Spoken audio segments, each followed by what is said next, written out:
Hello friends, today we are going to see about how to import the pictures in the Creo software.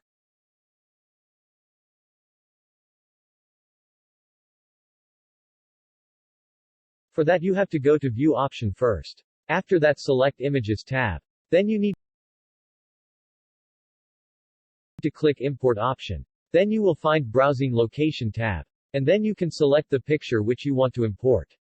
Now the picture into your Creo software. Now you can scale the size or modify the orientation of the picture.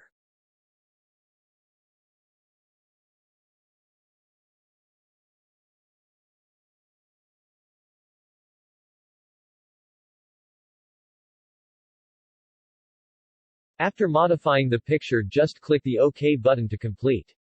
From this procedure you can import n number of pictures into Creo and From this procedure you can import n number of pictures into Creo and can make the 3D model out of it. Thanks for watching. Subscribe our channel for more tutorial videos and job updates in mechanical industries.